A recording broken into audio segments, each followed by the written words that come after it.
Voltamos aqui com o MagPay TV. Quero mandar um abraço carinhoso para todo o pessoal lá de Araçatuba.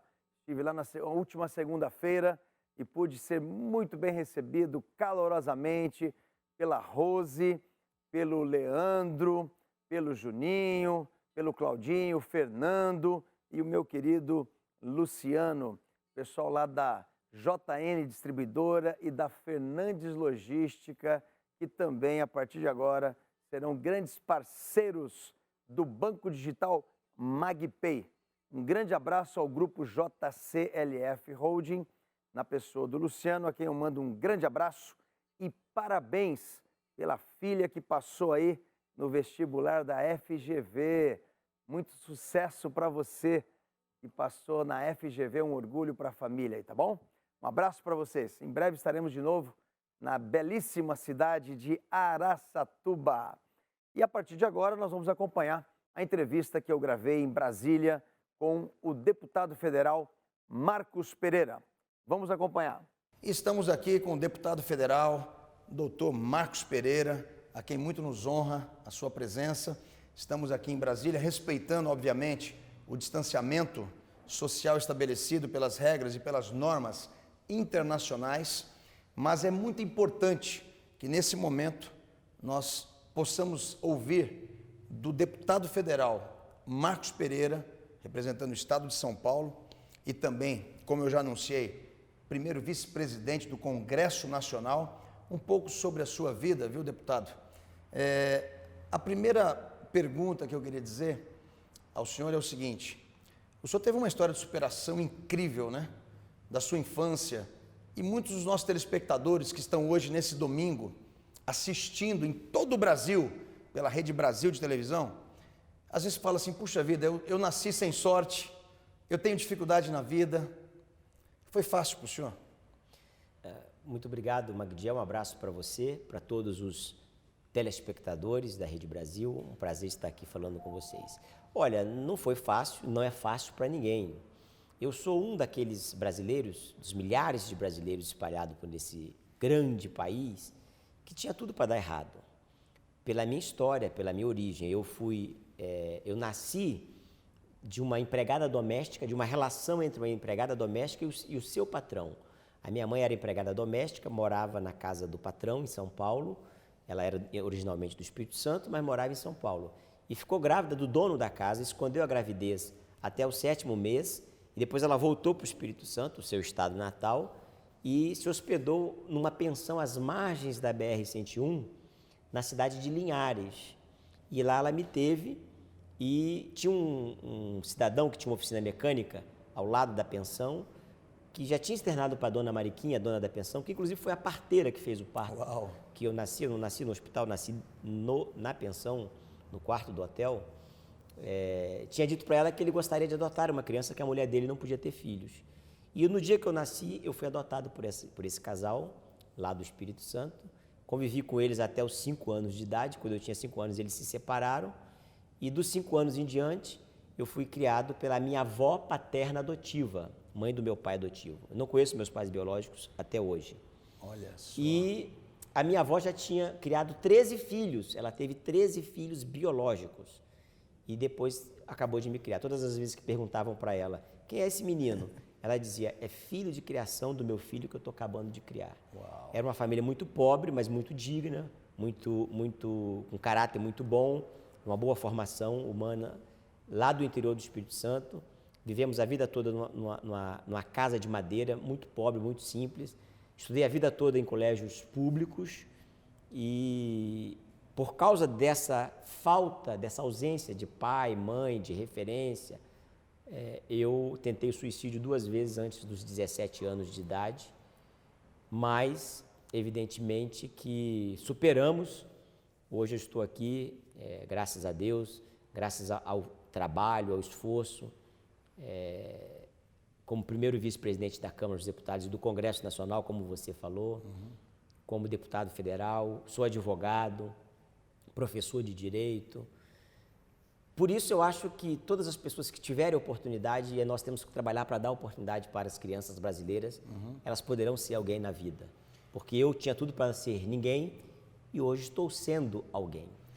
Educação foi fundamental para o teu crescimento profissional. Ou seja, se nós nos preocuparmos com a educação dos nossos jovens, outros Marcos Pereira, entre aspas, que talvez tiverem as mesmas dificuldades que você teve, poderão superá-las através da educação. Porque a tua formação na área do direito, professor universitário, palestrante em vários países do mundo, inclusive chegando ao cargo de ministro da Indústria e Comércio do Brasil, viajando, representando nosso país em vários países do mundo. Para um garoto que saiu do Espírito Santo, numa história de dificuldade, de superação, chegar a viajar e encontrar com presidentes de república, ministros da república de outros países, é uma das maiores provas que, se a gente lutar, a gente consegue. Não tenha dúvida, se você tiver fé em Deus, mas também, principalmente, fé em você mesmo, você consegue superar. Eu realmente tive uma experiência muito boa, eu reputo a educação que recebi da minha família, reputo também a educação regular, na formação escolar, mas reputo também a fé que me permitiu, que me deu capacidade para superar essas dificuldades, esses obstáculos da vida. Ter sido ministro de Indústria e Comércio Exterior do Brasil durante 2 anos foi uma honra muito grande. Eu visitei 16 países, eu tenho registrado nas minhas redes sociais e também em arquivo fotos com o presidente da China, Xi Jinping, em que eu assinava, junto com o presidente do Brasil e outros ministros chineses, protocolos e acordos internacionais com a China. Eu tenho fotos com o presidente da Rússia, o Vladimir Putin, também assinando documentos, juntamente com o presidente do Brasil na época. Tenho fotos com o rei da Noruega, estivemos almoçando lá no palácio com o rei da Noruega. Espanha, né? Recentemente com o rei da Espanha, já como vice-presidente da Câmara. Então mas tudo isso é importante dizer que a base, a formação familiar foi fundamental para que a gente também não se deslumbre com isso, porque esses cargos e essas posições são passageiras. Exato. Outro dia, Magdiel, eu fui fazer uma palestra na ANCHAN, que é a Câmara de Comércio Americana, Brasil, Estados Unidos, e o presidente me perguntou, o ministro, doutor, deputado, como é que o senhor quer ser chamado? Eu disse para ele, me chame de Marcos Pereira, porque esse é o meu nome. Os títulos são passageiros. É verdade. É que as pessoas normalmente, quando vão direcionar uma pessoa, usam sempre o último título que ela teve, né? Então, o ministro seria o último título. O último título mais importante que ela exerceu. Mais importante que ela exerceu. O senhor falou sobre fé. E as pessoas às vezes falam, puxa vida, para eu estar na política eu tenho que esconder a minha fé, eu tenho que apartar a pessoa de ser um cristão para estar na política. E eu quero confessar uma coisa aqui, que uma das experiências mais maravilhosas que eu tive na minha vida, e que marcou a minha vida, e que mudou a minha vida, e eu já até testemunhei isso para o senhor, foi ter sido batizado no Rio Jordão pelo senhor. Foi um dos momentos mais emocionantes da minha vida pessoal, como crescimento, como pessoa, crescimento espiritual, foi descer as águas do Rio Jordão, onde Jesus foi batizado, e fui batizado pelo Senhor, que foi um pedido especial que eu fiz. Como um político, ele consegue separar fé e política? Olha, é muito simples, a política está na essência do ser humano. Todo ser humano é um ser político. Nós não podemos desassociar isso. Falando aí da Bíblia, a condenação de Jesus foi uma condenação política. Então, nós podemos separar e conseguimos separar quando a gente faz o cumprimento da Constituição e das leis, que diz que nós temos que respeitar as autoridades, que tem que honrar as autoridades. Quando nós também nos colocamos o princípio da laicidade do Estado também sendo respeitado. A fé é algo de foro íntimo, que não pode, evidentemente, você carrega isso com você e pro resto da sua vida, mas não pode interferir nas suas decisões. Um governante que tenha, seja lá a fé que tiver, ele não pode prejudicar ou desprezar nenhum segmento da sociedade, porque a partir do momento que ele é um governante, ele tem que governar para toda a sociedade. Exatamente. Tem que ter uma maturidade muito grande para separar essas coisas, e eu acho que dentro do Estado democrático de direito que nós vivemos no Brasil, a gente tem percebido isso de forma muito clara. Nós estamos vivendo uma situação absolutamente atípica de tudo aquilo que a gente já vivenciou, desde jovens, adultos, que é essa pandemia, que todos os países, na verdade, estão vivendo. Na sua visão, como que o Brasil pode superar esse período que passamos, onde a economia sofreu, pessoas sofreram, muitas pessoas morreram, fruto dessa pandemia. Mas falando sobre a parte da economia, qual é a tua visão sobre a saída? Existe luz no fim do túnel? Existe, sim, e sempre existe e sempre existirá uma luz no fim do túnel. Nós já passamos por várias crises também difíceis quanto esta, e superamos. Muitos que estão nos acompanhando devem lembrar que nós já vivemos um período que a inflação era de 80%. O Brasil já passou por vários planos econômicos, mudou a moeda várias vezes e superamos. O Brasil é um país muito grande, muito pujante, muito forte. Agora, não vai ser uma superação o day after, né? O dia depois da pandemia, quando as coisas começarem a voltar mais ao normal, não vai ser algo fácil, não. Nós estamos cientes de que não vai ser algo fácil. O governo federal, o Ministério da Economia do Brasil, precisa apresentar um plano de retomada da economia. Até agora eu não vi uma posição. Eu penso que eles devem estar elaborando e devem apresentar para a sociedade no futuro próximo. Falou-se alguma coisa aí na imprensa do programa Pro Brasil, que estava sendo gestado no âmbito da Casa Civil da Presidência da República. Mas eu acho que a retomada vai passar por uma indução do governo. O governo não pode ser a locomotiva da economia, claro, mas também não pode deixar de ter uma indução mínima. Então, passa pela indução do governo, mas passa, sobretudo, pelas reformas que nós já estamos trabalhando na Câmara dos Deputados e no Senado, no Congresso Nacional, a reforma tributária, reforma administrativa que o governo precisa encaminhar para o Congresso, porque não fez ainda, e nós não podemos fazer de nossa própria iniciativa, porque a Constituição não permite. Sim. A reforma tributária, eu acho que é a reforma das reformas. Se nós avançarmos nisso, desburocratizar, facilitar o ambiente de negócios, nós poderemos gerar emprego, porque o maior desafio depois da pandemia é a geração de emprego, porque se o número de desempregados já era muito alto, agora então a tendência é que seja no mínimo o triplo do que era. Essa é uma fala sua recorrente. O melhor projeto social é o emprego. Eu tenho acompanhado. Não tenha dúvida. É claro que nós não podemos desprezar e minimizar o efeito e a importância dos projetos sociais.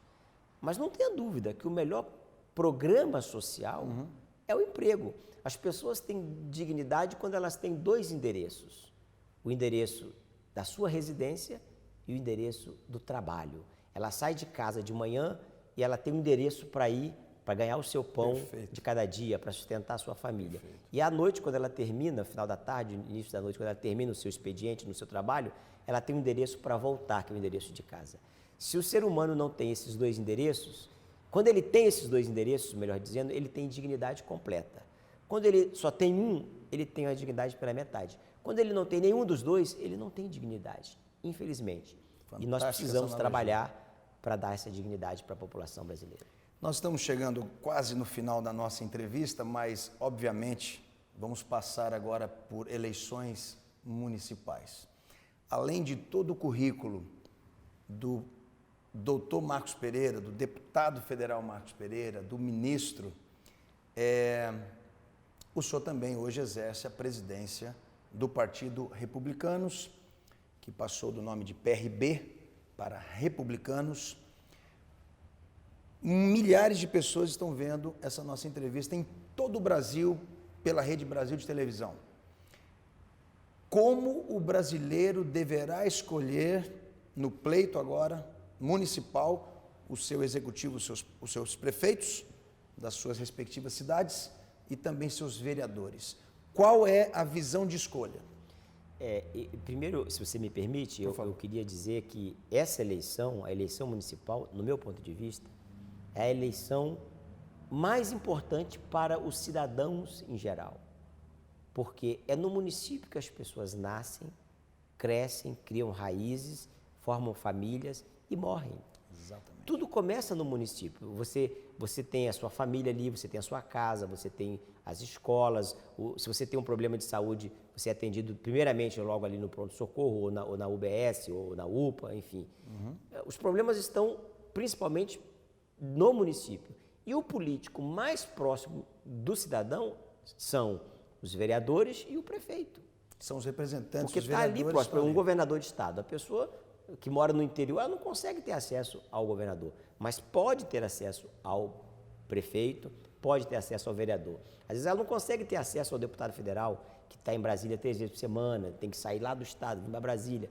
Então, mas o vereador e o prefeito estão ali 24 horas, direto. 7 dias por semana.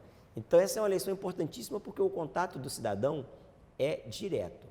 E aí, como que o cidadão, respondendo a sua pergunta, deveria escolher os próximos vereadores e os próximos prefeitos? Avaliando a vida de cada um deles, avaliando as propostas, avaliando o programa que ele está apresentando para o seu mandato, seja de vereador e principalmente de prefeito, porque é o poder executivo, avaliando a vida da pessoa, se ela já é política de carreira, se ela tem, como que está a vida dela, como que está o histórico dela nas gestões ou nos cargos que ela ocupou anteriormente, como que foi. E também, se ela não é do mundo político, é o chamado novo, uma pessoa que está se colocando como uma figura que está se inserindo como nova na política, avaliar se ela tem minimamente um histórico de gestão, de capacidade de diálogo, porque nós tivemos agora na eleição de 2018 muitos novos que acabaram hoje por ser decepção para a população, porque gerir uma máquina pública não é para qualquer um, não é uma coisa muito simples. Não é porque ele se elegeu prefeito, se elegeu governador, ou se elegeu presidente da República, que ele vai poder fazer o que ele quer da forma que ele quer. Existem leis, existem regras que precisa saber administrar. Portanto, no resumo apertado, eu acho que seria mais ou menos por aí. Mas vamos encerrar com um ping-pong rapidinho.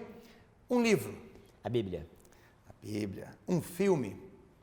Um filme? Eu não tenho assim um filme preferido. Eu gosto de filmes que falam de direito. Nem o vento levou. Não, eu diria, como eu sou advogado, professor de direito, eu gosto de filmes que falam de direito, que falam de justiça.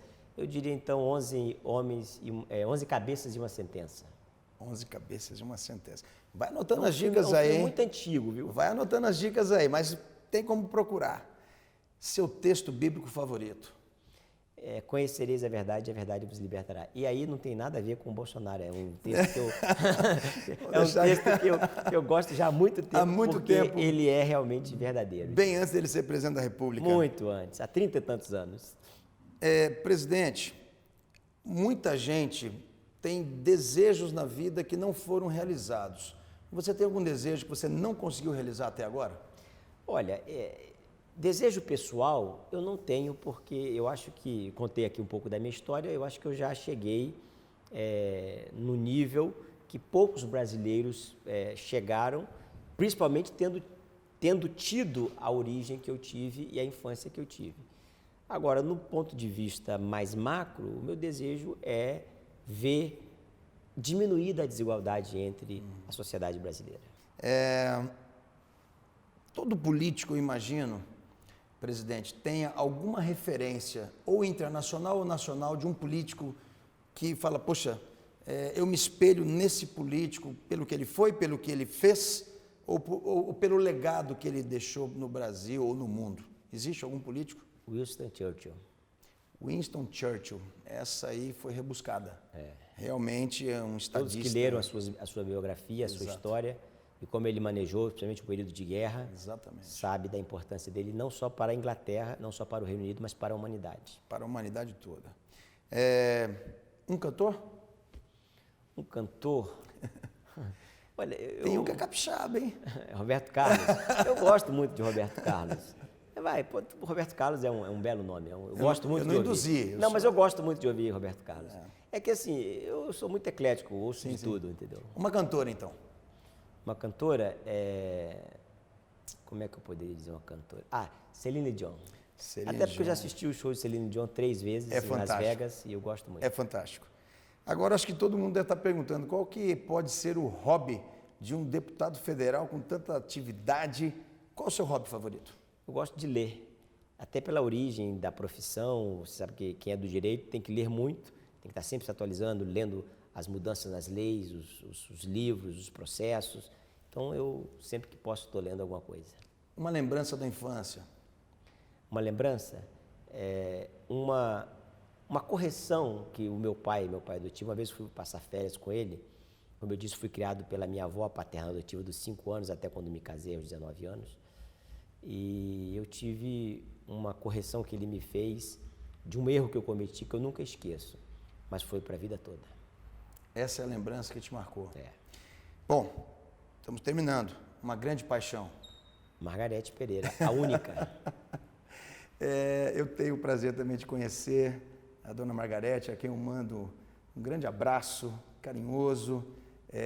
Viajamos juntos para Israel e uma pessoa que eu tenho certeza absoluta tem sido o teu alicerce durante esses anos todos de luta, de trabalho, uma companheira que Deus lhe deu, que é especialíssima para estar ao seu lado, viu?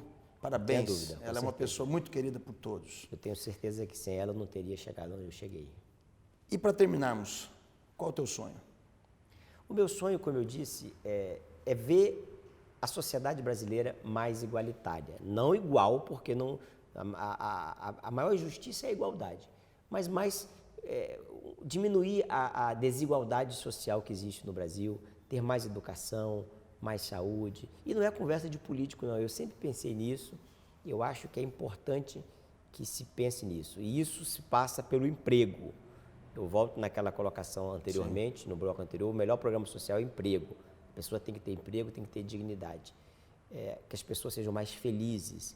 E não dá para dizer para um pai de família que está desempregado que ele é feliz. Não dá para dizer para uma família que está sendo despejada porque não teve dinheiro para pagar o aluguel e não tem a sua casinha própria, que ela é feliz. Portanto, que a gente possa minimizar e diminuir essa desigualdade que existe no nosso Brasil. Eu quero agradecer muito o tempo dedicado à nossa entrevista, pela sua agenda absolutamente acerbada de compromissos, de encontros, tomar um tempo para falar com você. Essa entrevista, com certeza, vai trazer reflexões para todos os brasileiros e brasileiras que estão conhecendo um pouco melhor a pessoa, que estão conhecendo um pouco melhor a sua história, que é um exemplo para muita gente. E eu fiz questão de fazer uma entrevista tendo um toque muito mais pessoal do que político. E agradeço, tenho certeza que daqui a algum tempo nós vamos poder perceber o trabalho, a dedicação que o deputado federal Marcos Pereira faz por todo o pessoal do estado de São Paulo, mas também por todo o Brasil. Muito obrigado, que o senhor possa ter esse espaço aberto para transmitir mensagens para os brasileiros, que Deus possa continuar lhe abençoando, lhe iluminando, e também a todos vocês de todo o Brasil, que essa semana que inicia amanhã, na segunda-feira, possa ser uma semana abençoada, que as pessoas possam sentir que com esse exemplo de história de superação, você também poderá alcançar o sucesso. Muito obrigado, não dá para cumprimentar, Muito obrigado, mas fica aqui o abraço do coração, meu Abraço querido virtual. deputado.